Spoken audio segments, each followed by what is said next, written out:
Post office ಸ್ಕೀಮ್ನಲ್ಲಿ ದುಡ್ಡು ಹಾಕಿದ್ರೆ ಪ್ರತಿ ತಿಂಗಳು ನಿಮ್ಮ ಅಕೌಂಟ್ಗೆ ಬರುತ್ತೆ 20,000 ರೂಪಾಯಿ. ಈ ಸ್ಕೀಮ್ನಲ್ಲಿ ನಿಮ್ಮ ದುಡ್ಡು 100% ಸೇಫ್. ಕೇಂದ್ರ ಸರ್ಕಾರನೇ ಅದಕ್ಕೆ ಗ್ಯಾರಂಟಿ. ಬಂಡವಾಳನೂ ಸೇಫ್ ಆಗಿರಬೇಕು, ಪ್ರತಿ ತಿಂಗಳು ದುಡ್ಡು ಬರ್ತಾ ಇರಬೇಕು ಅನ್ನೋರಿಗೆ ಇದು ಹೇಳಿ ಮಾಡಿಸಿದ ಯೋಜನೆ. ಸ್ಟಾಕ್ ಮಾರ್ಕೆಟ್ ಅಥವಾ ಮ್ಯೂಚುವಲ್ ಫಂಡ್ ನಲ್ಲಿರುವಂತಹ ಮಾರ್ಕೆಟ್ ರಿಸ್ಕ್ ಇದರಲ್ಲಿ ಇಲ್ಲ. ನೀವು ಹಾಕಿದ ಬಂಡವಾಳನು ಸೇಫ್, ಜೊತೆಗೆ ತಿಂಗಳ ಬಡ್ಡಿ ಮಾತ್ರ ಬರ್ತಾನೆ ಇರುತ್ತೆ. ಬನ್ನಿ, ತಿಂಗಳಿಗೆ 20,000 ರೂಪಾಯಿ ಆದಾಯವನ್ನು ಕೊಡುವ ಆ ಸ್ಕೀಮ್ ಯಾವುದು ಅಂತ ತಿಳ್ಕೊಳ್ಳೋಣ. ಅಷ್ಟೇ ಅಲ್ಲ, ತಿಂಗಳಿಗೆ 10,000 ರೂಪಾಯಿ ಆದಾಯ ಕೊಡೋ ಸ್ಕೀಮ್ ಯಾವುದು, ವರ್ಷಕ್ಕೊಮ್ಮೆ ಹೂಡಿಕೆ ಮಾಡಿ ತೆರಿಗೆ ಲಾಭ ಪಡ್ಕೊಳ್ಳೋ ಸ್ಕೀಮ್ ಯಾವುದು, ಮತ್ತೆ 5 ವರ್ಷ, 3 ವರ್ಷ, 1 ವರ್ಷಕ್ಕೆ ಹೂಡಿಕೆ ಮಾಡಿ ಸೇಫ್ ಆಗಿ ನಾವು ರಿಟರ್ನ್ಸ್ ಪಡ್ಕೊಳ್ಬಹುದಾದಂಥ ಸ್ಕೀಮ್ಗಳು ಯಾವುವು, ಇದೆಲ್ಲದ್ರ ಬಗ್ಗೆ ಒಟ್ಟು 7 ಸ್ಕೀಮ್ಗಳ ಬಗ್ಗೆ, ಕೇಂದ್ರ ಸರ್ಕಾರದ ಗ್ಯಾರಂಟಿ ಇರುವಂತಹ ಸ್ಕೀಮ್ಗಳ ಬಗ್ಗೆ ಈ ವಿಡಿಯೋದಲ್ಲಿ ಪಿನ್ ಟು ಪಿನ್ ಡೀಟೇಲ್ಸ್ ಅನ್ನು ಕೊಡ್ತೀವಿ. ತಪ್ಪದೆ ವಿಡಿಯೋವನ್ನ ಎಂಡ್ ಟು ಎಂಡ್ ನೋಡಿ. ಯಾಕೆಂತ ಹೇಳಿದ್ರೆ ಅರ್ಧಂಬರ್ಧ ತಿಳ್ಕೊಂಡು ಹೂಡಿಕೆ ಮಾಡಕ್ ಹೋದ್ರೆ ನೀವು ಸಂಕಷ್ಟಕ್ಕೆ ಒಳಗಾಗ್ತೀರಿ. ಹಾಯ್, ಹಲೋ, ನಮಸ್ಕಾರ. ನಾನು ಶೇಷಕೃಷ್ಣ ಭಟ್. ಹೆಚ್ಚಿನವರಿಗೆ ಇನ್ವೆಸ್ಟ್ಮೆಂಟ್ ಮಾಡಬೇಕು ಅಂತ ಹೇಳುವಂಥ ಆಸೆ ಇರುತ್ತೆ, ಕನಸಿರುತ್ತೆ. ಆದರೆ ಇಲ್ಲೊಂದು ಕಡೆ ಭಯ. ನಾವು ಹಾಕಿದಂಥ ಹಣ ಕರಗೋಗ್ಬಿಟ್ರೆ, ನಮಗೆ ಲಾಸ್ ಆದರೆ, ಒಳ್ಳೆ ರಿಟರ್ನ್ ಸಿಗಲಿಲ್ಲ ಅಂದರೆ ಅಂತ. ಅದಕ್ಕೋಸ್ಕರನೇ ಈ ವಿಡಿಯೋ ಮಾಡ್ತಾ ಇದ್ದೀವಿ. ನೀವು ಕಷ್ಟಪಟ್ಟು ದುಡಿದಂಥ ಹಣ ಸೇಫ್ ಆಗಿರಬೇಕು, ನಿಮ್ಮ ಬಂಡವಾಳ ಸೇಫ್ ಆಗಿರಬೇಕು, ತಿಂಗಳು ರಿಟರ್ನ್ಸ್ ಕೂಡ ಬರಬೇಕು. ಅಂತಹ ಸರ್ಕಾರದ ಸ್ಕೀಮ್ ಬಗ್ಗೆ ನಾವು ಈ ವಿಡಿಯೋದಲ್ಲಿ ಮಾತನಾಡಲಿಕ್ಕಿದ್ದೀವಿ. ಸೊ ಇದನ್ನು ತಿಳಿಸ್ಕೊಡೋದಕ್ಕೆ ನಮ್ಮ ಜೊತೆಗೆ ಶರತ್ MS ಅವರಿದ್ದಾರೆ. ಇವರು ಸೀನಿಯರ್ ಜರ್ನಲಿಸ್ಟ್, ವೈಯಕ್ತಿಕ ಹಣಕಾಸು ಬರಹಗಾರರು, ಹಾಗೆಯೇ ಬಾಸ್ವಾಲ ಸಂಸ್ಥೆಯ ಕಂಟೆಂಟ್ ವಿಭಾಗದ ಮುಖ್ಯಸ್ಥರಾಗಿದ್ದಾರೆ. ಅವ್ರ ಜೊತೆಗೆ ಮಾತಾಡ್ತಾ ಹೋಗೋಣ. ಶರತ್ ಅವರು ನಮಸ್ತೆ, ವೆಲ್ಕಮ್ ಟು ದಿ ಶೋ. ನಮಸ್ತೆ ಶೇಷ. ಹೆಚ್ಚಿನವರಿಗೆ ಹೂಡಿಕೆ ಮಾಡಬೇಕು ಅಂತ ಹೇಳುವಂಥ ಆಸೆ ಇರುತ್ತೆ. ಎಲ್ಲರೂ ನೋಡಿರ್ತಾರೆ, ಅವರು ಹೂಡಿಕೆ ಮಾಡಿದ್ರು, ಇವರು ಹೂಡಿಕೆ ಮಾಡಿದ್ರು, ಅಷ್ಟು ರಿಟರ್ನ್ಸ್ ಬಂತು, ಇಷ್ಟು ರಿಟರ್ನ್ಸ್ ಬಂತು ಅಂತ. ಬಟ್ ಅವರಿಗೆಲ್ಲ ಒಂದು ಕಡೆ ಭಯ, ನಾವು ಹೂಡಿಕೆ ಮಾಡಿದಂಥ ಹಣ ಕರಗೋಗ್ಬಿಟ್ರೆ ಅಂತ. ಸೊ ಇದಕ್ಕೆ ತಾವೇನು ಹೇಳ್ತೀರಿ ಅಂತ? ನೋಡಿ ಶೇಷ, ಇನ್ವೆಸ್ಟ್ಮೆಂಟ್ಸ್ ಅಂತ ಬಂದಾಗ 2 ರೀತಿಯ ಹೂಡಿಕೆಗಳಿದ್ದಾವೆ. ಒಂದನೇದು ಮಾರ್ಕೆಟ್ ಲಿಂಕ್ಡ್ ಇನ್ವೆಸ್ಟ್ಮೆಂಟ್ಸ್, ಮತ್ತೊಂದು ಮಾರ್ಕೆಟ್ ಲಿಂಕ್ ಆಗದೇ ಇರುವಂತ ಇನ್ವೆಸ್ಟ್ಮೆಂಟ್ಗಳು. ಮಾರ್ಕೆಟ್ ಲಿಂಕ್ಡ್ ಇನ್ವೆಸ್ಟ್ಮೆಂಟ್ಸ್ ಅಂದ್ರೆ ಏನು? ಸ್ಟಾಕ್ ಮಾರ್ಕೆಟ್ ಇನ್ವೆಸ್ಟ್ಮೆಂಟ್ ಇರ್ಬೋದು, ಮ್ಯೂಚುವಲ್ ಫಂಡ್ ಇನ್ವೆಸ್ಟ್ಮೆಂಟ್ ಇರ್ಬೋದು, ಇವೆಲ್ಲ ಮಾರ್ಕೆಟ್ ಲಿಂಕ್ಡ್ ಇನ್ವೆಸ್ಟ್ಮೆಂಟ್ಸ್. ಇಲ್ಲಿ ಮಾರುಕಟ್ಟೆ ಮೇಲ್ ಹೋದ್ರೆ ನಿಮ್ಮ ಹೂಡಿಕೆ ಹಣವೂ ಹಾಗೆ ಬೆಳೆಯುತ್ತೆ, ಮಾರುಕಟ್ಟೆ ಕೆಳಗೆ ಹೋದ್ರೆ ಅದೇ ರೀತಿ ನಿಮ್ಮ ಹೂಡಿಕೆಗಳು ಕುಸಿಯುವಂತ ಸಾಧ್ಯತೆ ಇರುತ್ತೆ. ಇದು ಮಾರ್ಕೆಟ್ ಲಿಂಕ್ಡ್ ರಿಟರ್ನ್ಸ್. ಈ ತಲೆನೋವು ಬೇಡಪ್ಪ, ನನಗೆ ನನ್ನ ಬಂಡವಾಳ ಸುರಕ್ಷಿತವಾಗಿರ್ಬೇಕು, ನನಗೆ ಹೆಚ್ಚು ಲಾಭ ಬರದೇ ಇದ್ರೂ ಪರವಾಗಿಲ್ಲ, ನನ್ನ ದುಡ್ಡಿನ ಥರ ಇರಬೇಕು ಅಂತೇಳಿ ಆಲೋಚನೆ ಮಾಡೋರು ಇರ್ತಾರೆ. ನನ್ನ ಹತ್ರ ಒಂದು ಇಡುಗಂಟಿದೆ, 10 ಲಕ್ಷ, 20 ಲಕ್ಷ, 30 ಲಕ್ಷ ಇದೆ, ಅದನ್ನ ಒಂದು ಕಡೆ ಹಾಕ್ಬಿಟ್ಟು ನನಗೆ ಸೇಫ್ ಆಗಿ ಒಂದು ತಿಂಗಳಿಗೆ ಒಂದಿಷ್ಟು ದುಡ್ಡು, ಅಥವಾ 3 ತಿಂಗಳಿಗೆ ಒಂದಿಷ್ಟು ದುಡ್ಡು, ಅಥವಾ ವರ್ಷಕ್ಕೆ ಒಂದಿಷ್ಟು ದುಡ್ಡು, ಅಥವಾ ಒಂದು 15 ವರ್ಷ ಆದ್ಮೇಲೆ ಒಂದಿಷ್ಟು ದುಡ್ಡು, ಈ ರೀತಿ ಹಣ ಬೇಕು ಅಂತ ಕೇಳೋರು ಇರ್ತಾರೆ.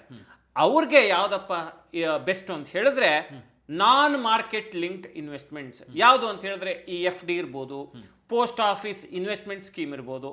ಇಲ್ಲಿ ರಿಸ್ಕ್ ಕಡಿಮೆ, ಬಂಡವಾಳಕ್ಕೆ ಗ್ಯಾರಂಟಿ ಜಾಸ್ತಿ, ಮತ್ತೆ ಏನು ಬಡ್ಡಿ ಇರುತ್ತೆ ಅದು ನಿಶ್ಚಿತ ರೂಪದಲ್ಲಿ ಪ್ರತಿ ತಿಂಗಳು, 3 ತಿಂಗಳಿಗೊಮ್ಮೆ, ವರ್ಷಕ್ಕೊಮ್ಮೆ, 6 ತಿಂಗಳಿಗೊಮ್ಮೆ, ಅಥವಾ 5 ವರ್ಷಕ್ಕೊಮ್ಮೆ, 15 ವರ್ಷಕ್ಕೊಮ್ಮೆ ಬರ್ತಾ ಹೋಗುತ್ತೆ. ಇದು ತುಂಬಾ ಇಂಪಾರ್ಟೆಂಟು. ಇಲ್ಲಿ ನಾವಿವತ್ತು ತುಂಬಾ ಇಂಪಾರ್ಟೆಂಟ್ ಸ್ಕೀಮ್ಗಳ ಬಗ್ಗೆ ಮಾತಾಡ್ತಿದ್ದೀವಿ. ಮೊದಲನೇ ಸ್ಕೀಮ್ ಏನಪ್ಪಾ ಅಂತ ಹೇಳಿದ್ರೆ, ತಿಂಗಳಿಗೆ 20,000 ರೂಪಾಯಿವರೆಗೆ ಗಳಿಸ್ಬೋದು. ಈಗ ಎಷ್ಟೋ ಜನರಿಗೆ ರಿಟೈರ್ಮೆಂಟ್ ಆದ್ಮೇಲೆ ಒಂದು ದೊಡ್ಡ ಗಂಟು ಬರುತ್ತೆ. ರಿಟೈರ್ಮೆಂಟ್ ಆದ್ಮೇಲೆ 20 ಲಕ್ಷ, 30 ಲಕ್ಷ, 50 ಲಕ್ಷ, ಹೀಗೆ ಸರ್ಕಾರಿ ಉದ್ಯೋಗದಲ್ಲಿದ್ರೆ ಅಥವಾ ಈವನ್ ಪ್ರೈವೇಟ್ ಉದ್ಯೋಗದಲ್ಲಿದ್ರು ಕೂಡ PF ಇರುತ್ತೆ, ಮತ್ತೆ ಗ್ರಾಚ್ಯುಯಿಟಿ ಇರುತ್ತೆ, ಅದೆಲ್ಲ ಸೇರ್ಕೊಂಡು ಒಂದು ಮೊತ್ತ ಬರುತ್ತೆ. ಅವ್ರು ಏನ್ ಮಾಡಬಹುದಪ್ಪ ಅಂತ ಹೇಳಿದ್ರೆ, ತಿಂಗಳಿಗೆ ಆ ದುಡ್ಡನ್ನ ಇನ್ವೆಸ್ಟ್ ಮಾಡಿ ತಿಂಗಳಿಗೆ 20,000 ರೂಪಾಯಿ ಬರೋ ತರ ಮಾಡ್ಕೋಬಹುದು. ಮತ್ತೆ ನೀವು 20 ಲಕ್ಷ, 15 ಲಕ್ಷ, 30 ಲಕ್ಷ ಏನಿರುತ್ತಲ್ಲ ನಿಮ್ಮ ಇಡುಗಂಟು, ಅದು ಹಾಗೇ ಇರುತ್ತೆ. ನಿಮಗೆ ದುಡ್ಡು ಮಾತ್ರ ಬರ್ತಿರುತ್ತೆ, ಇಡುಗಂಟು ಹಾಗೆ ಇರುತ್ತೆ. ಆ ರೀತಿಯ ಆಪ್ಷನ್ ಹೇಳ್ತೀವಿ. ಅಷ್ಟೇ ಅಲ್ಲ, ನನಗೆ 6 ತಿಂಗಳಿಗೊಮ್ಮೆ ದುಡ್ಡು ಬೇಕು, ಅಥವಾ 15 ವರ್ಷ ಆದ್ಮೇಲೆ ದುಡ್ಡು ಬೇಕು, ನಂಗೆ ತಿಂಗಳಿಗೆ 10,000 ರೂಪಾಯಿ ಬಂದ್ರೆ ಸಾಕು. ಈ ರೀತಿಯ ಬೇರೆ ಬೇರೆ ಪೋಸ್ಟ್ ಆಫೀಸ್ ಇನ್ವೆಸ್ಟ್ಮೆಂಟ್ ಸ್ಕೀಮ್ಗಳ ಬಗ್ಗೆ ಹೇಳ್ತೀವಿ. ಮೊದಲನೇದು ಯಾವ್ದಪ್ಪ ಅಂತ ಹೇಳಿದ್ರೆ, ತಿಂಗಳಿಗೆ 20,000 ಬರುವಂತದ್ದು ಅಂತ ಹೇಳಿದ್ರೆ ಸೀನಿಯರ್ ಸಿಟಿಸನ್ ಸೇವಿಂಗ್ಸ್ ಸ್ಕೀಮ್, ಹಿರಿಯ ನಾಗರಿಕರ ಉಳಿತಾಯ ಯೋಜನೆ. ಈ ಯೋಜನೆಯಲ್ಲಿ 60 ವರ್ಷ ಮೇಲ್ಪಟ್ಟವರು ಹೂಡಿಕೆ ಮಾಡ್ಬೋದು. ನಾವು ಡೀಟೇಲ್ಸ್ಗೆ ಹೋಗೋಣ ಶೇಷ. ಈಗ ನೋಡಿ, ಸ್ಕ್ರೀನ್ ಮೇಲೆ ನಮ್ಮ ವೀಕ್ಷಕರು ನೋಡ್ಬೋದು. ಯೋಜನೆ ಹೆಸರು ಸೀನಿಯರ್ ಸಿಟಿಸನ್ ಸೇವಿಂಗ್ ಸ್ಕೀಮ್, ಇಂಗ್ಲಿಷ್ನಲ್ಲಿ ಹಂಗೆ ಕರಿತೀವಿ. ಹಿರಿಯ ನಾಗರಿಕರ ಉಳಿತಾಯ ಯೋಜನೆ ಅಂತ ನಾವು ಕನ್ನಡದಲ್ಲಿ ಕರಿಬಹುದು. ಇದನ್ನ ಶಾರ್ಟ್ ಫಾರ್ಮ್ ಅಲ್ಲಿ SCSS ಅಂತೇಳಿ ಕರೀತಾರೆ. ಇದರ ಪ್ರಸ್ತುತ ಬಡ್ಡಿ ದರ ಎಷ್ಟಪ್ಪ ಇದೆ ಅಂತ ಹೇಳಿದ್ರೆ 8.20% ಇದೆ. 3 ತಿಂಗಳಿಗೊಮ್ಮೆ ಸರ್ಕಾರ ಬಡ್ಡಿಯನ್ನು ಪರಿಷ್ಕರಣೆ ಮಾಡುತ್ತೆ. ಕನಿಷ್ಠ ಹೂಡಿಕೆ ಮೊತ್ತ ಎಷ್ಟಪ್ಪ ಅಂತ ಹೇಳಿದ್ರೆ 1,000 ರೂಪಾಯಿ. ಗರಿಷ್ಠ ಹೂಡಿಕೆ ಮೊತ್ತ ಎಷ್ಟಪ್ಪ ಅಂತ ಹೇಳಿದ್ರೆ 30 ಲಕ್ಷ. ನೋಡಿ, 2024ನೇ ಇಸ್ವಿಯಿಂದ 15 ಲಕ್ಷದಿಂದ ಇದರ ಹೂಡಿಕೆ ಮಿತಿಯನ್ನ 30 ಲಕ್ಷಕ್ಕೆ ಏರಿಸಿದ್ದಾರೆ. ತುಂಬ ಜನಕ್ಕೆ ಡೌಟ್ ಬರುತ್ತೆ, 15 ಲಕ್ಷ ಇದ್ದಿದ್ದಲ್ವ ಸರ್ ಅಂತ ಕೇಳ್ತಾರೆ. ಅದಕ್ಕೆ ನಾವು ಈ ಕ್ಲಾರಿಟಿಯನ್ನು ಕೊಡ್ತಿದ್ದೀವಿ. ಎಲ್ಲಿ ಹೂಡಿಕೆ ಆರಂಭಿಸ್ಬೋದು ಅಂತ ಹೇಳಿದ್ರೆ ಅಂಚೆ ಕಚೇರಿಗಳ ಎಲ್ಲ ಶಾಖೆಗಳಲ್ಲೂ ಇದನ್ನ ಆರಂಭಿಸ್ಬೋದು. ಮತ್ತೆ ಆಯ್ದ ಪ್ರಮುಖ ಬ್ಯಾಂಕ್ಗಳಲ್ಲಿ ಸೀನಿಯರ್ ಸಿಟಿಸನ್ ಸೇವಿಂಗ್ ಸ್ಕೀಮ್ ದೊರೆಯುತ್ತೆ. ಹೂಡಿಕೆ ರಿಸ್ಕ್ ಇಲ್ಲವೇ ಇಲ್ಲ. ಸರ್ಕಾರ 100% ಗ್ಯಾರಂಟಿ ಕೊಡುತ್ತೆ. ಸಾವರಿನ್ ಗ್ಯಾರಂಟಿ ಇರುವಂತಹ ಸ್ಕೀಮ್ ಇದು. ಅಂದರೆ ಸಾವರಿನ್ ಗ್ಯಾರಂಟಿ ಅಂದರೆ ಸರ್ಕಾರನೇ ಈ ದುಡ್ಡಿಗೆ ಗ್ಯಾರಂಟಿ ಅನ್ನುವಂತಹ ಹೂಡಿಕೆ. ತೆರಿಗೆ ಅನುಕೂಲ ಏನು ಸಿಗುತ್ತಪ್ಪ ಅಂತ ಹೇಳಿದ್ರೆ 1.5 ಲಕ್ಷದವರೆಗೆ ಹೂಡಿಕೆ ಮಾಡಿದರೆ ಸೆಕ್ಷನ್ 80C ಅಡಿಯಲ್ಲಿ, ಹಳೆ ತೆರಿಗೆ ಪದ್ಧತಿ ಅಡಿಯಲ್ಲಿ ತೆರಿಗೆ ವಿನಾಯಿತಿ ಸಿಗುತ್ತೆ. ಆದರೆ ಗಳಿಸುವ ಬಡ್ಡಿಗೆ ತೆರಿಗೆ ಅನ್ವಯಿಸುತ್ತೆ. 50,000ಕ್ಕಿಂತ ಹೆಚ್ಚಿನ ಬಡ್ಡಿ ಗಳಿಸಿದ್ರೆ TDS, ಮೂಲದಲ್ಲೇ ತೆರಿಗೆ ಕಡಿತ, ಟ್ಯಾಕ್ಸ್ ಡಿಡಕ್ಷನ್ ಎಟ್ ಸೋರ್ಸ್ ಅಪ್ಲೈ ಆಗುತ್ತೆ. ಯಾರು ಹೂಡಿಕೆ ಮಾಡ್ಬೋದು ಅಂತ ಹೇಳಿದ್ರೆ 60 ವರ್ಷ ಅಥವಾ 60 ವರ್ಷ ಮೇಲ್ಪಟ್ಟ ಹಿರಿಯ ನಾಗರಿಕರು ಹೂಡಿಕೆ ಮಾಡ್ಬೋದು. ಸೂಪರ್ ಆನ್ಯುಯೇಷನ್ VRS ಪಡೆದಿದ್ರೆ 50 ವರ್ಷ ಇದ್ರೂ ಹೂಡಿಕೆ ಸಾಧ್ಯ. ಈಗ ಎಷ್ಟೋ ಜನ 60 ವರ್ಷ ಅಚೀವ್ ಆಗಿರಲ್ಲ, ಅವರು 55 ವರ್ಷ ಇದ್ರು ಸೂಪರ್ ಆನ್ಯುಯೇಷನ್ ಅಚೀವ್ ಮಾಡಿ VRS ವಾಲಂಟರಿ ರಿಟೈರ್ಮೆಂಟ್ ಪಡೆದಿದ್ರೆ ಅವರು ಹೂಡಿಕೆ ಮಾಡ್ಬೋದು. ಸೇನೆಯಲ್ಲಿ ಕೆಲಸ ಮಾಡ್ತಿದ್ರೆ ವಯಸ್ಸಿನ ಮಿತಿ ಇಲ್ಲದೆ ಹೂಡಿಕೆ ಮಾಡಬಹುದು. ಆದರೆ ಅದಕ್ಕೆ ಕೆಲವು ನಿಬಂಧನೆಗಳಿವೆ, ನೀತಿ ರೀತಿಗಳಿವೆ, ಅವನ್ನ ಪೂರೈಸಬೇಕಾಗಿ ಬರುತ್ತೆ. ಭಾರತೀಯ ನಾಗರಿಕರು ಮಾತ್ರ, ಇಂಡಿಯನ್ ಸಿಟಿಸನ್ಸ್ ಮಾತ್ರ ಹೂಡಿಕೆ ಮಾಡ್ಬೋದು. ಹಿಂದೂ ಅವಿಭಕ್ತ ಕುಟುಂಬ ಅಂದರೆ ಹಿಂದೂ ಅನ್ಡಿವೈಡೆಡ್ ಫ್ಯಾಮಿಲಿ ಮತ್ತೆ NRI ಹೂಡಿಕೆಗಳಿಗೆ ಇದರಲ್ಲಿ ಅವಕಾಶ ಇಲ್ಲ. ಮತ್ತೆ ಇಷ್ಟೆಲ್ಲ ಹೇಳಿದ್ರೆ ತಿಂಗಳಿಗೆ 20,000 ರೂಪಾಯಿ ಹೆಂಗ್ ಬರುತ್ತೆ ಹೇಳಿಲ್ವಲ್ಲ ಅಂತ ಕೇಳಿದ್ರೆ ಅದಕ್ಕೆ ಬರ್ತೀನಿ. ಈಗ ಇನ್ನು ಬಹಳ ಒಂದು ಇಂಪಾರ್ಟೆಂಟ್ ಪಾಯಿಂಟ್ ಅನ್ನು ಹೇಳಲೇ ಇಲ್ಲ ಶೇಷ ನಾವು. ಯಾವುದು ಅಂತ ಹೇಳಿದ್ರೆ ಎಷ್ಟು ವರ್ಷ ಹೂಡಿಕೆ ಮಾಡಬೇಕು ಅಂತ ಕೇಳಿದ್ರೆ 5 ವರ್ಷ ಹೂಡಿಕೆ ಮಾಡ್ಬೋದು. 5 ವರ್ಷ ಆದ್ಮೇಲೆ ಮೆಚುರಿಟಿ ಆದ್ಮೇಲೆ 3 ವರ್ಷ ಎಕ್ಸ್ಟೆಂಡ್ ಮಾಡ್ಬೋದು. ಅಂದ್ರೆ 5 + 3 ವರ್ಷ ಎಕ್ಸ್ಟೆನ್ಷನ್ಗೆ ಅವಕಾಶ ಇದೆ. ನೋಡಿ, ನಮ್ಮ ವಿಡಿಯೋ ಎಡಿಟರ್ ಅದನ್ನ ಮಾರ್ಕ್ ಮಾಡಿ ತೋರಿಸ್ಬೋದು. ಪಾಯಿಂಟ್ ನಂಬರ್ 3 ಅದು. ಈಗ 20,000 ತಿಂಗಳಿಗೆ ಸೀನಿಯರ್ ಸಿಟಿಸನ್ ಸೇವಿಂಗ್ ಸ್ಕೀಮ್ ಇಂದ ಪಡೆಯೋದು ಹೆಂಗೆ ಅನ್ನೋದ್ರ ಬಗ್ಗೆ ಬರೋಣ. ಸ್ಕ್ರೀನ್ ಮೇಲೆ ನೋಡಿ, ಪ್ರಸ್ತುತ ಬಡ್ಡಿ ದರ 8.20% ಇದೆ. ಹೂಡಿಕೆ ಮೊತ್ತ ನಿಮಗೆ ರಿಟೈರ್ಮೆಂಟ್ ಆದಾಗ ಒಂದು 20 ಲಕ್ಷನೋ 30 ಲಕ್ಷನೋ ಸಿಕ್ಕಿರುತ್ತೆ ಅಂತ ಇಟ್ಕೊಳ್ಳಿ. ಆ 30 ಲಕ್ಷನ ನೀವು ಇಲ್ಲಿ ಹೂಡಿಕೆ ಮಾಡಿದರೆ 5 ವರ್ಷಗಳು ನೀವು ಹೂಡಿಕೆ ಮಾಡಿದರೆ 3 ತಿಂಗಳು, ಪ್ರತಿ 3 ತಿಂಗಳಿಗೆ ಒಮ್ಮೆ ಸಿಗುವಂಥ ಬಡ್ಡಿ ಎಷ್ಟಪ್ಪ ಅಂತ ಹೇಳಿದ್ರೆ 61,500 ರೂಪಾಯಿ. ಅಂದರೆ ಕ್ವಾರ್ಟರ್ಲಿ ಬಡ್ಡಿ ಕೊಡ್ತಾರೆ, ಪ್ರತಿ ತಿಂಗಳು ಕೊಡಲ್ಲ. ನೀವು ಅದನ್ನ ತಿಂಗಳ ಲೆಕ್ಕಾಚಾರಕ್ಕೆ ಮಾಡಿಕೊಂಡ್ರೆ ಪ್ರತಿ ತಿಂಗಳು 20,167 ರೂಪಾಯಿ ಸಿಕ್ಕದಂಗೆ ಆಗುತ್ತೆ. ನೋಡಿ, 3 ತಿಂಗಳಿಗೊಮ್ಮೆ 61,500 ರೂಪಾಯಿ ಸಿಕ್ಕರೆ ನಿಮಗೆ ಪ್ರತಿ ತಿಂಗಳು 20,167 ರೂಪಾಯಿ ಸಿಕ್ಕದಂಗೆ ಆಗುತ್ತೆ. ಅಂದರೆ ನೀವು 30 ಲಕ್ಷ ಹೂಡಿಕೆ ಮಾಡ್ತೀರಿ, ಪ್ರತಿ 3 ತಿಂಗಳಿಗೊಮ್ಮೆ 61,500 ರೂಪಾಯಿ ಸಿಗುತ್ತೆ. ಆ ಲೆಕ್ಕಾಚಾರಕ್ಕೆ ಹೋದರೆ ಪ್ರತಿ ತಿಂಗಳು ನಿಮಗೆ 20,167 ರೂಪಾಯಿ ಸಿಗುತ್ತೆ. ಮತ್ತೆ ಒಟ್ಟು 5 ವರ್ಷಗಳಲ್ಲಿ ಎಷ್ಟಪ್ಪ ಬಡ್ಡಿ ಸಿಗುತ್ತೆ ಅಂತ ಹೇಳಿದ್ರೆ 12,30,000 ರೂಪಾಯಿ ಬಡ್ಡಿ ಸಿಗುತ್ತೆ. ಅಂದರೆ ಒಂದು ಕಡೆ ನೀವು 30 ಲಕ್ಷ ಹಾಗೆ ಇರುತ್ತೆ, ಮತ್ತೊಂದು ಕಡೆ 12,30,000 ರೂಪಾಯಿ ಸಿಗುತ್ತೆ. ಒಟ್ಟು ಅಸಲು ಬಡ್ಡಿ ಸೇರಿ ಎಷ್ಟು ಸಿಗುತ್ತೆ ಅಂತ ಹೇಳಿದ್ರೆ 42,30,000 ರೂಪಾಯಿ ಸಿಗುತ್ತೆ. ಅದೇ ರೀತಿ ನಾನು 30 ಲಕ್ಷ ನನ್ನ ಹತ್ರ ಇಲ್ಲಪ್ಪ, 15 ಲಕ್ಷ ಇಡ್ಬೋದಾ ಅಂತ ಹೇಳಿದ್ರೆ ಇಡ್ಬೋದು. ನೋಡಿ, 1,000 ರೂಪಾಯಿ ಕೂಡ ಇಡ್ಬೋದು ಅಂತೇಳಿ ನಾವು ಹೇಳಿದ್ದೀವಿ. 15 ಲಕ್ಷ ಇಟ್ಟರೆ ಎಷ್ಟು ಸಿಗುತ್ತಪ್ಪ ಅಂತ ಹೇಳಿದ್ರೆ 3 ತಿಂಗಳಿಗೆ ಸಿಗುವಂಥ ಬಡ್ಡಿ 30,750 ರೂಪಾಯಿ. ಪ್ರತಿ ತಿಂಗಳು ಎಷ್ಟಪ್ಪ ಸಿಗುತ್ತೆ ಅಂದರೆ 10,250 ರೂಪಾಯಿ. 10 ಲಕ್ಷ ಇಟ್ಟರೆ ಎಷ್ಟು ಸಿಗುತ್ತೆ ಅಂತ ಹೇಳಿದ್ರೆ 3 ತಿಂಗಳಿಗೊಮ್ಮೆ ಸಿಗುವ ಬಡ್ಡಿ 20,500 ರೂಪಾಯಿ. ಅಂದರೆ ಪ್ರತಿ ತಿಂಗಳು 6,833 ರೂಪಾಯಿ ಸಿಕ್ಕದಂಗೆ ಆಯಿತು. 5 ಲಕ್ಷ ಇಟ್ಟರೆ ಎಷ್ಟು ಸಿಗುತ್ತೆ ಅಂತ ಹೇಳಿದ್ರೆ 3 ತಿಂಗಳಿಗೆ ಸಿಗುವ ಬಡ್ಡಿ ಮೊತ್ತ 10,250 ರೂಪಾಯಿ. ಪ್ರತಿ ತಿಂಗಳು 3,333 ರೂಪಾಯಿ ಸಿಕ್ಕದಂಗೆ ಆಯಿತು. ಅಂದರೆ ಈ ಸ್ಕೀಮ್ನ ಬೆನಿಫಿಟ್ ಏನು ಅಂತ ಹೇಳಿದ್ರೆ, ನಿಮ್ಮ ಶಕ್ತಿಗೆ ಅನುಗುಣವಾಗಿ ನೀವು ಹೂಡಿಕೆಯನ್ನು ಮಾಡ್ಬೋದು. ಮತ್ತು ನಿಮ್ಮ ಖರ್ಚುಗಳನ್ನು ನಿಮ್ಮ ಆದಾಯಕ್ಕೆ ತಕ್ಕಂತೆ ನಿಯಂತ್ರಿಸಿಕೊಂಡು ಹೋದರೆ ಇದು ಕೂಡ ಒಳ್ಳೆ ಸ್ಕೀಮು. ನೋಡಿ, ನಮಗೆ ಸ್ಟಾಕ್ ಮಾರ್ಕೆಟ್ ಗೋಜು ಬೇಡ, ಜಾಸ್ತಿ ರಿಸ್ಕ್ ಇರಬಾರ್ದು, ಮ್ಯೂಚುವಲ್ ಫಂಡ್ ತಲೆಬಿಸಿ ಬೇಡ, ನಮಗೆ ಬಂಡವಾಳದಂಗಿದ್ರೆ ಸಾಕು, ನಮಗೆ ತಿಂಗಳಿಗೆ ಒಂದಿಷ್ಟು ಆದಾಯ ಬಂದರೆ ಸಾಕು ಅನ್ನೋರಿಗೆ, ಅದರಲ್ಲೂ ಹಿರಿಯ ನಾಗರಿಕರಿಗೆ, 60 ತುಂಬಿದವ್ರಿಗೆ, ಮತ್ತು ನೋಡಿ 60 ತುಂಬಿದ ಮೇಲೆ ಏನಾಗುತ್ತೆ, ಅವರಿಗೆ ಕೈ ಕಾಲು ಶಕ್ತಿ ಇರೋದಿಲ್ಲ, ದುಡಿಯೋಕ್ಕಾಗೋದಿಲ್ಲ ಹೊರಗೋಗಿ. ಅಂತಹ ಸಂದರ್ಭದಲ್ಲಿ ಹೋಗಿ ಸ್ಟಾಕ್ ಮಾರ್ಕೆಟ್ ರಿಸ್ಕ್ ತಗೋತೀನಿ ಅನ್ನೋದಕ್ಕೆ ಎಷ್ಟೋ ಜನರಿಗೆ ತಿಳುವಳಿಕೆ ಇರಲ್ಲ. ಸೊ ಅಂಥವ್ರಿಗೇನು, ನನ್ನ ದುಡ್ಡಂಗಿರಲಪ್ಪ, ನನ್ನ ತಿಂಗಳು ಒಂದಿಷ್ಟು ದುಡ್ಡು ಬಂದರೆ ನೆಮ್ಮದಿ ಅನ್ನೋರಿಗೆ ನೋಡಿ ಹೇಳಿ ಮಾಡಿಸಿದ ಸ್ಕೀಮ್ ಇದು. Central government scheme, 100% guarantee. So ಇದು ಈ ಯೋಜನೆಯ ಪೂರ್ಣ ವಿವರ ಶೇಷ. ಅಲ್ಲ, ಖಂಡಿತ ತುಂಬ ಜನಕ್ಕೆ ಇರುವಂಥ ಥಾಟೇ ಅದು.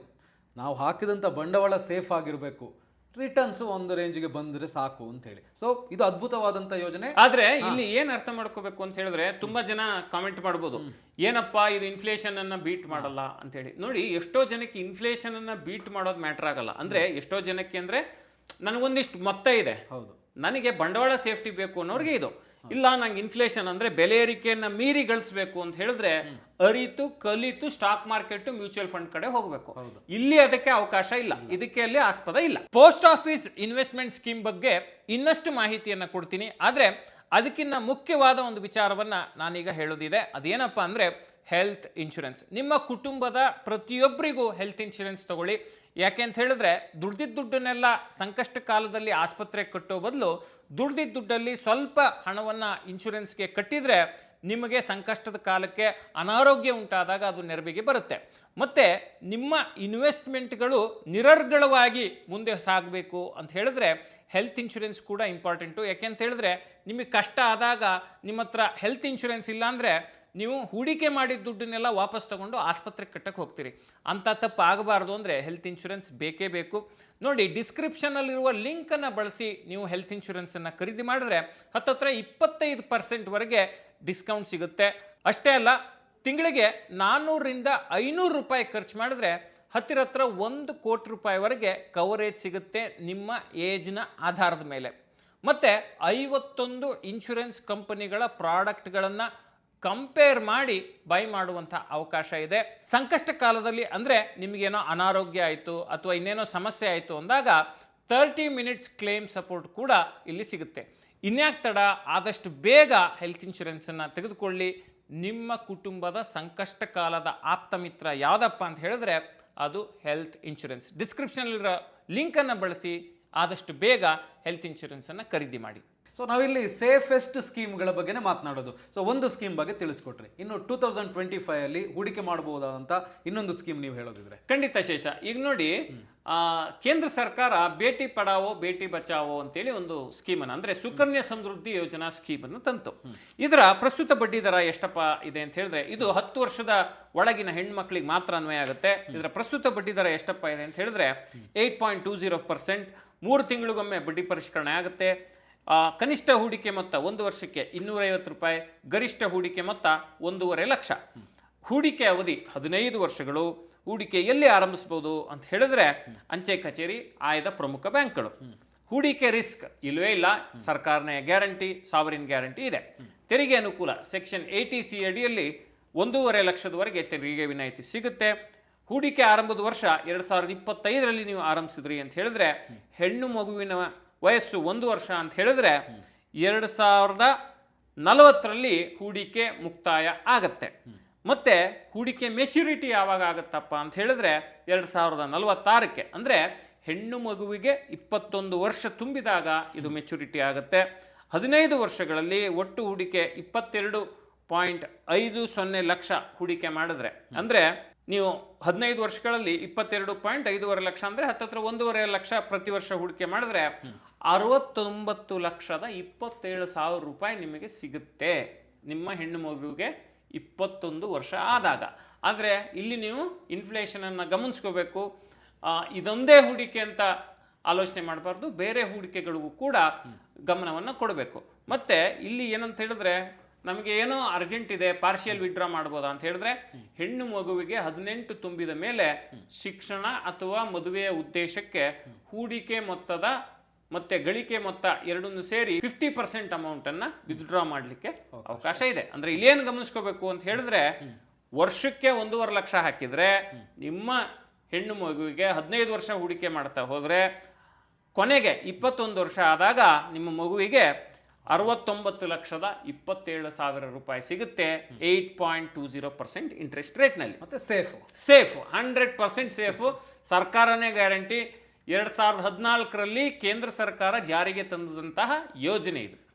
ಇನ್ನು ನೆಕ್ಸ್ಟ್ ಸ್ಕೀಮ್ ಬಗ್ಗೆ ಮಾತನಾಡೋದು. ಇನ್ನು next PPF, public provident fund, ಬಹಳ ಇಂಪಾರ್ಟೆಂಟ್ ಹೂಡಿಕೆ ಇದು. ಇದು EEE ಬೆನಿಫಿಟ್. ಏನಪ್ಪಾ ಅಂತ ಹೇಳಿದ್ರೆ, ಹೂಡಿಕೆ ಮಾಡಿದಾಗ ತೆರಿಗೆ ಇಲ್ಲ, ಹೂಡಿಕೆ ಮೇಲಿನ ಗಳಿಕೆಗೆ ತೆರಿಗೆ ಇಲ್ಲ, ಹೂಡಿಕೆಯನ್ನು ವಿಡ್ರಾ ಮಾಡುವಾಗಲೂ ತೆರಿಗೆ ಅನ್ವಯಿಸೋದಿಲ್ಲ. ಬಹಳ ಇಂಟ್ರೆಸ್ಟಿಂಗ್ ಸ್ಕೀಮ್ ಇದು. ನೋಡಿ, ಪ್ರಸ್ತುತ ಬಡ್ಡಿ ದರ ಎಷ್ಟಪ್ಪ ಇದೆ ಅಂತ ಹೇಳಿದ್ರೆ 7.10%. ಮತ್ತೆ ಕನಿಷ್ಠ ಹೂಡಿಕೆ 1 ವರ್ಷಕ್ಕೆ 500 ರೂಪಾಯಿ, ಗರಿಷ್ಠ ಹೂಡಿಕೆ ಮೊತ್ತ 1 ವರ್ಷಕ್ಕೆ 1.5 ಲಕ್ಷ. ಹೂಡಿಕೆ ಅವಧಿ 15 ವರ್ಷಗಳು. ಅಂಚೆ ಕಚೇರಿ, ಆಯ್ದ ಪ್ರಮುಖ ಬ್ಯಾಂಕ್ಗಳಲ್ಲಿ ಹೂಡಿಕೆಯನ್ನು ಮಾಡ್ಬೋದು. ಹೂಡಿಕೆ ರಿಸ್ಕ್ ಇಲ್ಲ, ಸರ್ಕಾರನೇ ಗ್ಯಾರಂಟಿ ಇದೆ. ತೆರಿಗೆ ಅನುಕೂಲ ಸೆಕ್ಷನ್ 80C ಅಡಿಯಲ್ಲಿ ಸಿಗುತ್ತೆ. ಹೂಡಿಕೆ, ಗಳಿಕೆ ಮತ್ತು ನಗದೀಕರಣಕ್ಕೆ ಯಾವುದೇ ತೆರಿಗೆ ಅನ್ವಯ ಆಗಲ್ಲ. ನಾನು ಈಗಾಗಲೇ ಹೇಳ್ದಂಗೆ ಹೂಡಿಕೆ ಮತ್ತು ಗಳಿಕೆ ಪ್ರತಿ ವರ್ಷ 1.5 ಲಕ್ಷ ಹೂಡಿದ್ರೆ 15 ವರ್ಷಗಳ ಬಳಿಕ 40,68,000 ರೂಪಾಯಿ ಸಿಗುತ್ತೆ. ಪ್ರತಿ ವರ್ಷ 1.5 ಲಕ್ಷ ಹೂಡಿಕೆ ಮಾಡಿದ್ರೆ 25 ವರ್ಷಗಳ ಬಳಿಕ 1.03 ಕೋಟಿ ಸಿಗುತ್ತೆ. ಅಂದರೆ PPF ಮೂಲಕ ಕೂಡ ಕೋಟಿ ಗಳಿಸೋಕೆ ಸಾಧ್ಯ ಇದೆ. ಆದರೆ ಇದು ಟ್ರೆಡಿಷನಲ್ ವೇ ಆಫ್ ಇನ್ವೆಸ್ಟ್ಮೆಂಟು. ಇದನ್ನು ನೀವು ದಯವಿಟ್ಟು ಸ್ಟಾಕ್ ಮಾರ್ಕೆಟು, ಮ್ಯೂಚುವಲ್ ಫಂಡ್ಗೆ ಕಂಪೇರ್ ಮಾಡಬೇಡಿ. ಇಲ್ಲಿ ಗಮನಿಸಬೇಕಾದ ಅಂಶ ಏನಂತ ಹೇಳಿದ್ರೆ, ಇದಾಯಿತು ಅಥವಾ ಸುಕನ್ಯಾ ಸಮೃದ್ಧಿ ಆಯಿತು, ಇದಕ್ಕೆ EEE ಪ್ರಾಡಕ್ಟ್ ಅಂತ ಕರೀತಾರೆ. ಎಕ್ಸೆಂಪ್ಟ್ ಅಂದರೆ ಹೂಡಿಕೆ ಮಾಡುವಾಗ ತೆರಿಗೆ ವಿನಾಯಿತಿ, ಹೂಡಿಕೆ ಮೇಲಿನ ಬಡ್ಡಿ ಗಳಿಕೆಗೆ ತೆರಿಗೆ ವಿನಾಯಿತಿ, ಹೂಡಿಕೆಯನ್ನ ವಿಡ್ರಾ ಮಾಡುವಾಗ ಮೆಚುರಿಟಿ ಸಮಯದಲ್ಲಿ ಯಾವುದೇ ತೆರಿಗೆ ಇಲ್ಲ. ಇದು ಈ ಯೋಜನೆಯ ವಿಶೇಷತೆ ಅಂತ ಹೇಳಿ ನಾವು ಹೇಳಬೇಕಾಗುತ್ತೆ. ಶೇಷ, ಎಸ್, ಈಗ ಒಂದಷ್ಟು ವರ್ಷಗಳ ನಂತರ ನಮಗೆ ಸಿಗೋದು ಅಂದ್ರೆ 15 ವರ್ಷ ಆದ್ಮೇಲೆ ಅಥವಾ ಹೆಣ್ಣು ಮಗುವಿಗೆ 21 ವರ್ಷ ಆದ್ಮೇಲೆ ಸಿಗುವಂತ ಹೂಡಿಕೆ ಬಗ್ಗೆ ನೀವು ತಿಳಿಸ್ಕೊಟ್ರಿ. ಪ್ರತಿ ತಿಂಗಳು ಇನ್ಕಮ್ ಬರುವಂತ ಇನ್ನೊಂದು ಸರ್ಕಾರದ ಸ್ಕೀಮ್ ಬಗ್ಗೆ ನೀವು ಹೇಳೋದಿದ್ರೆ? ಖಂಡಿತ ಶೇಷ. ನಾವು ಆಗ್ಲೇ ಏನ್ ಹೇಳಿದ್ವಿ ಅಂದ್ರೆ, ಬರೀ ಹಿರಿಯ ನಾಗರಿಕರಿಗೆ ಹೇಳಿದ್ವಿ. ನೀವು ಹಿರಿಯ ನಾಗರಿಕರಿಗೆ ಹೇಳಿದ್ರಿ, ನಮ್ಗೆಲ್ಲಿ ಸ್ಕೀಮ್ ಇದೆ ಅಂತ ಹೇಳಿದ್ರೆ, ನಿಮಗೂ ಜನಸಾಮಾನ್ಯರಿಗೂ ಒಂದು ಸ್ಕೀಮ್ ಇದೆ. ಅದೇ post office monthly income scheme. ಈ ಸ್ಕೀಮ್ನಲ್ಲಿ ನಾವು ಪ್ರತಿ ತಿಂಗಳು 9,250 ರೂಪಾಯಿ ಗಳಿಸ್ಕೊಳ್ಳಿಕ್ಕೆ ಸಾಧ್ಯ ಇದೆ. ಸ್ಕೀಮ್ಗೆ ಬರೋಣ. ಯೋಜನೆಯ ಹೆಸರು ಅಂಚೆ ಕಚೇರಿ ಮಾಸಿಕ ಆದಾಯ ಯೋಜನೆ, post office monthly income scheme. ಪ್ರಸ್ತುತ ಬಡ್ಡಿ ದರ ಎಷ್ಟಪ್ಪ ಇದೆ ಅಂತ ಹೇಳಿದ್ರೆ 7.40%. 3 ತಿಂಗಳಿಗೊಮ್ಮೆ ಬಡ್ಡಿ ದರ ಪರಿಷ್ಕರಣೆ ಆಗುತ್ತೆ. ಕನಿಷ್ಠ ಹೂಡಿಕೆ ಮೊತ್ತ 1,000 ರೂಪಾಯಿ, ಗರಿಷ್ಠ ಹೂಡಿಕೆ ಮೊತ್ತ ಒಬ್ಬರೇ ಹೂಡಿಕೆ ಮಾಡಿದರೆ 9 ಲಕ್ಷ. ಜಂಟಿ ಹೂಡಿಕೆ ಮಾಡಿದರೆ, ಜಾಯಿಂಟ್ ಅಕೌಂಟಲ್ಲಿ ಹೂಡಿಕೆ ಮಾಡಿದ್ರೆ 15 ಲಕ್ಷ ಹೂಡಿಕೆ ಮಾಡ್ಬೋದು. 5 ವರ್ಷ ಇದರ ಹೂಡಿಕೆ ಅವಧಿ. 5 ವರ್ಷದ ನಂತರ ಮೆಚುರಿಟಿ ಆಗುತ್ತೆ. ಅಂಚೆ ಕಚೇರಿಯಲ್ಲಿ ಮಾತ್ರ ಈ ಯೋಜನೆ ಲಭ್ಯ ಇದೆ, ಯಾವುದೇ ಬ್ಯಾಂಕ್ಗಳಲ್ಲಿ ಇದು ಸಿಗೋದಿಲ್ಲ. ಹೂಡಿಕೆ ರಿಸ್ಕ್ 0, ಕೇಂದ್ರ ಸರ್ಕಾರನೇ ಗ್ಯಾರಂಟಿ. ತೆರಿಗೆ ಅನುಕೂಲ, ತೆರಿಗೆ ಸ್ಲ್ಯಾಬ್ಗೆ ಅನುಗುಣವಾಗಿ ತೆರಿಗೆ ಕಟ್ಟಬೇಕು. ಯಾವುದೇ ಟ್ಯಾಕ್ಸ್ ಬೆನಿಫಿಟ್ ಈ ಸ್ಕೀಮ್ಗೆ ಸಿಗಲ್ಲ. ಹೂಡಿಕೆ ಮತ್ತು ಗಳಿಕೆ, ನೀವು ಜಂಟಿ ಖಾತೆಯಲ್ಲಿ 15 ಲಕ್ಷ ಹೂಡಿಕೆ ಮಾಡಿದ್ರೆ, ಈಗ ಯಾವುದೋ ರಿಟೈರ್ಮೆಂಟ್ ಕಾರ್ಪಸ್ ಇದೆ, ಅದನ್ನು ನಾವು ಕಷ್ಟಪಟ್ಟು ಉಳಿಸಿದ ಒಂದು 15 ಲಕ್ಷ ಇದೆ, ನಮ್ಗೆ ತಿಂಗಳ ಒಂದಿಷ್ಟು ಆದಾಯ ಬೇಕು ಅನ್ನೋರಿಗೆ ಈ ಸ್ಕೀಮು ಅನುಕೂಲ ಆಗುತ್ತೆ. ಪೋಸ್ಟ್ ಆಫೀಸ್ ಮಂತ್ಲಿ ಇನ್ಕಮ್ ಸ್ಕೀಮಲ್ಲಿ 15 ಲಕ್ಷ ನೀವು ಹೂಡಿಕೆ ಮಾಡಿಬಿಟ್ರೆ ಜಂಟಿ ಖಾತೆಯಲ್ಲಿ ಪ್ರತಿ ತಿಂಗಳು ನಿಮ್ಮ ಅಕೌಂಟ್ಗೆ 9,250 ರೂಪಾಯಿ ಜಮೆ ಆಗುತ್ತೆ. ಯಾವುದೇ risk, market risk, stock market risk ಅಥವಾ ಮ್ಯೂಚುವಲ್ ಫಂಡ್ ರಿಸ್ಕ್ ಇಲ್ಲದೇನೆ, ರಿಸ್ಕ್ ಇಲ್ಲದೆ ಇರುವಂತ ರಿಟರ್ನ್ ಸಿಗುವ ಸರ್ಕಾರದ ಸ್ಕೀಮ್ಗಳ ಬಗ್ಗೆ ತಿಳಿಸ್ಕೊಟ್ರಿ. 4 ಸ್ಕೀಮ್ ಆಯ್ತು. ಇನ್ನು 5ನೇ ಸ್ಕೀಮ್ ಬಗ್ಗೆ ಹೇಳೋದು. 5ನೇ ಸ್ಕೀಮ್ ಬಗ್ಗೆ ಹೇಳೋದಾದ್ರೆ ನಾವು ಸ್ಕೀಮ್ಗೆ ಬರೋಣ ಶೇಷ. ಅಂಚೆ ಕಚೇರಿ ಅವಧಿ ಠೇವಣಿ, ಟೈಮ್ ಡೆಪಾಸಿಟ್. ತುಂಬಾ ಜನರಿಗೆ ಏನಂದ್ರೆ, ನಾವು ದೀರ್ಘಾವಧಿಗೆ ಹೂಡಿಕೆ ಮಾಡೋಕ್ಕಾಗಲ್ಲ, 5 ವರ್ಷ, 6 ವರ್ಷ, 15 ವರ್ಷ, 10 ವರ್ಷಕ್ಕೆಲ್ಲ ನಾವು ಇನ್ವೆಸ್ಟ್ ಮಾಡೋಕ್ಕಾಗಲ್ಲಪ್ಪ, ನಂಗೆ ತುಂಬಾ ಶಾರ್ಟ್ ಟರ್ಮ್ ಬೇಕು ಅನ್ನೋರಿಗೆ ಪೋಸ್ಟ್ ಆಫೀಸ್ ಟೈಮ್ ಡೆಪಾಸಿಟ್ ಅನುಕೂಲ ಆಗುತ್ತೆ. ಸ್ಕ್ರೀನ್ ಮೇಲೆ ನೋಡ್ಬೋದು, ಪ್ರಸ್ತುತ ಬಡ್ಡಿ ದರ 6.9ರಿಂದ 7.50 ತನಕ ಇದೆ. 3 ತಿಂಗಳಿಗೊಮ್ಮೆ ಬಡ್ಡಿ ದರ ಪರಿಷ್ಕರಣೆ ಆಗುತ್ತೆ. ಯಾಕಪ್ಪ ಈ 6.7 to 7.50 ಅಂತ ಕೇಳಿದ್ರೆ 1 ವರ್ಷ, 2 ವರ್ಷ, 3 ವರ್ಷ, 5 ವರ್ಷ ಆ ರೀತಿ ಇದಕ್ಕೆ ಹೂಡಿಕೆಗೆ ಅವಕಾಶ ಇದೆ. ಅಂದ್ರೆ ಒಂದು ರೀತಿ ಫಿಕ್ಸೆಡ್ ಡೆಪಾಸಿಟ್ ತರ ಇದು. ಕನಿಷ್ಠ ಹೂಡಿಕೆ ಮೊತ್ತ 1000 ರೂಪಾಯಿ, ಗರಿಷ್ಠ ಹೂಡಿಕೆ ಮೊತ್ತ ಮಿತಿ ಇಲ್ಲ. ಎಲ್ಲಿ ಹೂಡಿಕೆ ಆರಂಭಿಸಬಹುದು ಅಂದರೆ ಅಂಚೆ ಕಚೇರಿಯಲ್ಲಿ ಮಾತ್ರ. ಹೂಡಿಕೆ ರಿಸ್ಕ್ ಇಲ್ಲ, ಕೇಂದ್ರ ಸರ್ಕಾರದ ಗ್ಯಾರಂಟಿ ಇದೆ. ತೆರಿಗೆ ಅನುಕೂಲ 5 ವರ್ಷದ ಅವಧಿ ಠೇವಣಿಗೆ ಮಾತ್ರ ಸೆಕ್ಷನ್ 80C ಅಡಿಯಲ್ಲಿ ತೆರಿಗೆ ಅನುಕೂಲ ಸಿಗುತ್ತೆ. ಅದಕ್ಕಿಂತ ಕಡಿಮೆ ಅವಧಿಯ ಹೂಡಿಕೆಗಳಿಗೆ ತೆರಿಗೆ ಬೆನಿಫಿಟ್ ಇಲ್ಲ. 5 ಲಕ್ಷ ಹೂಡಿಕೆ ಮಾಡಿದ್ರೆ 5 ವರ್ಷಗಳ ಬಳಿಕ 7,24,000 ರೂಪಾಯಿ ಸಿಗುತ್ತೆ. 5 ಲಕ್ಷ ಹೂಡಿಕೆ ಮಾಡಿದ್ರೆ 7,24,000 ರೂಪಾಯಿ ಸಿಗುತ್ತೆ. ನಿಮ್ಮ ಹೂಡಿಕೆ ಎಷ್ಟು ಅನ್ನೋದನ್ನ ನೀವು ಕ್ಯಾಲ್ಕುಲೇಟ್ ಮಾಡಿ ತೀರ್ಮಾನವನ್ನು ಮಾಡ್ಕೊಳ್ಳಿ. ಮತ್ತೆ ನೆಕ್ಸ್ಟ್ ಸ್ಕೀಮ್ಗೆ ಬರೋಣ, ನ್ಯಾಷನಲ್ ಸೇವಿಂಗ್ ಸರ್ಟಿಫಿಕೇಟ್. ಇದರಲ್ಲಿ ಪ್ರಸ್ತುತ ಬಡ್ಡಿ ದರ ಎಷ್ಟಪ್ಪ ಇದೆ ಅಂತ ಹೇಳಿದ್ರೆ 7.70%. 3 ತಿಂಗಳಿಗೊಮ್ಮೆ ಬಡ್ಡಿ ದರ ಪರಿಷ್ಕರಣೆ ಆಗುತ್ತೆ. ಕನಿಷ್ಠ ಹೂಡಿಕೆ ಮೊತ್ತ 1,000 ರೂಪಾಯಿ, ಗರಿಷ್ಠ ಹೂಡಿಕೆ ಮೊತ್ತಕ್ಕೆ ಮಿತಿ ಇಲ್ಲ. ಇದೊಂದು ಸರ್ಟಿಫಿಕೇಟ್ ಥರ ಕೊಡ್ತಾರೆ. ನೀವು ಪೋಸ್ಟ್ ಆಫೀಸಲ್ಲಿ ಮಾತ್ರ ಇದನ್ನು ಖರೀದಿ ಮಾಡ್ಬೋದು. ನೀವು ದುಡ್ಡು ಕೊಟ್ಟರೆ ಅದಕ್ಕೆ ಪೂರಕವಾಗಿ ಒಂದು ಸರ್ಟಿಫಿಕೇಟನ್ನು, 1,000 ರೂಪಾಯಿದ ಸರ್ಟಿಫಿಕೇಟನ್ನು ಕೊಡ್ತಾರೆ. ಅಥವಾ ನೀವು ಎಷ್ಟು ಮೊತ್ತದ ಹೂಡಿಕೆ ಮಾಡ್ತೀರಿ ಅಷ್ಟು ಮೊತ್ತದ ಸರ್ಟಿಫಿಕೇಟ್ಗಳನ್ನು ಕೊಡ್ತಾರೆ. 5 ವರ್ಷ ಹೂಡಿಕೆ ಅವಧಿ. ಎಲ್ಲಿ ಹೂಡಿಕೆ ಆರಂಭಿಸ್ಬೋದು ಅಂತ ಹೇಳಿದ್ರೆ ಅಂಚೆ ಕಚೇರಿ. ಹೂಡಿಕೆ ರಿಸ್ಕ್ ಇಲ್ಲ, ತೆರಿಗೆ ಅನುಕೂಲ, TDS ಕಡಿತ ಆಗೋದಿಲ್ಲ. ಸೆಕ್ಷನ್ 80C ಅಡಿ ತೆರಿಗೆ ವಿನಾಯಿತಿ ಇದೆ 1.5 ಲಕ್ಷದವರೆಗೆ. ಹೂಡಿಕೆ ಮತ್ತು ಗಳಿಕೆ 5 ಲಕ್ಷ ಹೂಡಿಕೆ ಮಾಡಿದ್ರೆ 5 ವರ್ಷಗಳ ಬಳಿಕ 7,32,000 ರೂಪಾಯಿ ಸಿಗುತ್ತೆ ಈ ಹೂಡಿಕೆನಲ್ಲಿ. ಮತ್ತೆ ಅಂಚೆ ಕಚೇರಿ ರೆಕರಿಂಗ್ ಡೆಪಾಸಿಟ್. ನೀವೇನೋ ಹೇಳಿದ್ರಪ್ಪ, ಒಂದಿಷ್ಟು ಮೊತ್ತ ಇಟ್ಕೊಂಡಿರೋರಿಗೆ, ದೊಡ್ಡ ಅಮೌಂಟ್ ಇಟ್ಕೊಂಡಿರೋರಿಗೆ ಒಂದಿಷ್ಟು ಐಡಿಯಾ ಹೇಳಿದ್ರಿ. ನನ್ನ ಹತ್ರ ಅಮೌಂಟೇ ಇಲ್ಲ, ಏನು ಮಾಡೋದು ಅಂತ ಹೇಳಿದ್ರೆ ಪೋಸ್ಟ್ ಆಫೀಸಲ್ಲಿ ಅದಕ್ಕೂ ಸೊಲ್ಯೂಷನ್ ಇದೆ. Post office RD. ತುಂಬ ಜನ ಇದರಲ್ಲಿ ಎಷ್ಟು ಅನುಕೂಲ ಅಂದರೆ ಶೇಷ 100 ರೂಪಾಯಿಂದ ಕೂಡ ಸೇವ್ ಮಾಡ್ತಾ ಹೋಗ್ಬೋದು. ಈ ಥರದ ಯೋಜನೆ ಬಹುಶಃ ಸೇಫ್ ಇನ್ವೆಸ್ಟ್ಮೆಂಟ್ಸಲ್ಲಿ ಮತ್ತೊಂದು ಇಲ್ಲವೇ ಇಲ್ಲ ಅಂತೇಳಿ ನಾವು ಹೇಳ್ಬೋದು. ನೋಡಿ, ಅಂಚೆ ಕಚೇರಿ recurring deposit, post office RD screen ಮೇಲೆ ನೀವು ನೋಡ್ಬೋದು. ಪ್ರಸ್ತುತ ಬಡ್ಡಿ ದರ 6.70% ಇದೆ. ಸರ್ಕಾರ 3 ತಿಂಗಳಿಗೊಮ್ಮೆ ಬಡ್ಡಿ ದರವನ್ನು ಪರಿಷ್ಕರಣೆ ಮಾಡುತ್ತೆ. ಕನಿಷ್ಠ ಹೂಡಿಕೆ ಮೊತ್ತ ನಾನು ಆಗಲೇ ಹೇಳ್ದಂಗೆ 100 ರೂಪಾಯಿ, ಗರಿಷ್ಠ ಹೂಡಿಕೆ ಮೊತ್ತಕ್ಕೆ ಮಿತಿ ಇಲ್ಲ. ಹೂಡಿಕೆ ಅವಧಿ 5 ವರ್ಷ. ಹೂಡಿಕೆ ಎಲ್ಲಿ ಆರಂಭಿಸ್ಬೋದು ಅಂದರೆ ಅಂಚೆ ಕಚೇರಿ, ಅಲ್ಲಿ ಮಾತ್ರ ಸಿಗುತ್ತೆ. ಹೂಡಿಕೆ ರಿಸ್ಕ್ ಇಲ್ಲ, ಕೇಂದ್ರ ಸರ್ಕಾರನೇ ಗ್ಯಾರಂಟಿ. ಆದಾಯ ತೆರಿಗೆಗೆ ಅನುಗುಣವಾಗಿ ತೆರಿಗೆಯನ್ನು ಕಟ್ಟಬೇಕಾಗಿ ಬರುತ್ತೆ. ಯಾವುದೇ ತೆರಿಗೆ ಅನುಕೂಲ ಇದರಲ್ಲಿ ಸಿಗಲ್ಲ. ಪ್ರತಿ ತಿಂಗಳು 5,000 ಉಳಿಸಿದ್ರೆ 5 ವರ್ಷಗಳ ಬಳಿಕ 3,57,000 ಸಿಗುತ್ತೆ. ಸೊ ಇದಿಷ್ಟು ನಾವು 7 ವಿವಿಧ ಅಂಚೆ ಕಚೇರಿ ಸ್ಕೀಮ್ಗಳ ಬಗ್ಗೆ ಹೇಳಿದ್ದು. ನೋಡಿ, ಇಲ್ಲಿ ಸೀನಿಯರ್ ಸಿಟಿಸನ್ಸ್ ಹೇಳಿದ್ದೀವಿ, ಹೆಣ್ಣು ಮಗುವಿಗೆ ಸ್ಕೀಮನ್ನು ಹೇಳಿದ್ದೀವಿ. ನಾವು ಜನಸಾಮಾನ್ಯರಿಗೆ ಅನುಕೂಲವಾಗುವಂಥ post office monthly income scheme ಬಗ್ಗೆ ಹೇಳಿದ್ದೀವಿ. ಹಾಗೇನೆ ನನ್ನ ಹತ್ರ ತುಂಬ ದೊಡ್ಡ ಮೊತ್ತ ಇಲ್ಲ, ನಾನು ಟ್ಯಾಕ್ಸ್ ಉಳಿಸ್ಬೇಕು ಅಂತ ಹೇಳಿದ್ರೆ ನ್ಯಾಷನಲ್ ಸೇವಿಂಗ್ ಸರ್ಟಿಫಿಕೇಟ್ ಬಗ್ಗೆ ಹೇಳಿದ್ದೀವಿ. ನಾನು ತುಂಬ ಲಾಂಗ್ ಟರ್ಮ್ಗೆ ಹೂಡಿಕೆ ಮಾಡೋಕ್ಕಾಗಲ್ಲ, ಬಟ್ ನನ್ನ ಹೂಡಿಕೆ ಮೇಲೆ ಗಳಿಕೆ ಬೇಕು ಅನ್ನೋರಿಗೆ ಪೋಸ್ಟ್ ಆಫೀಸ್ ಟರ್ಮ್ ಡೆಪಾಸಿಟ್ ಬಗ್ಗೆ ಹೇಳಿದ್ದೀವಿ. ಇಲ್ಲ, ನಮ್ಮ ಹತ್ರ ತುಂಬ ದೊಡ್ಡ ಮೊತ್ತ ಇಲ್ಲ, ಸ್ವಲ್ಪ ಹಣ ಹೂಡಿಕೆ ಮಾಡ್ತೀವಿ ಅನ್ನೋದ್ರಿಗೆ ಪೋಸ್ಟ್ ಆಫೀಸ್ RD ಬಗ್ಗೆ ಹೇಳಿದ್ದೀವಿ. ಈ 7 ಯೋಜನೆಗಳು ನಿಮಗೆ ಖಂಡಿತ ಅನುಕೂಲ ಮಾಡಿಕೊಡ್ತೇವೆ. ನಿಮಗೆ ಇದರಿಂದ ಎಷ್ಟು ಅನುಕೂಲ ಆಗುತ್ತೆ ಅನ್ನೋದನ್ನ ನಿಮಗೆ ಅಂದಾಜು ಮಾಡ್ಲಿಕ್ಕೆ ಸಾಧ್ಯ ಆಗುತ್ತೆ. ಆ ಅಂದಾಜನ್ನು ಇಟ್ಕೊಂಡು ಇದನ್ನು ಇನ್ನೊಂದು 10 ಜನಕ್ಕೆ ಶೇರ್ ಮಾಡಿ. ಆವಾಗ ಖಂಡಿತವಾಗಿಯೂ ಇದರ ಪ್ರಯೋಜನ ಹೆಚ್ಚು ಕನ್ನಡಿಗರಿಗೆ ಸಿಗುತ್ತೆ ಅನ್ನೋದು ನನ್ನ ಭಾವನೆ. ಶೇಷ.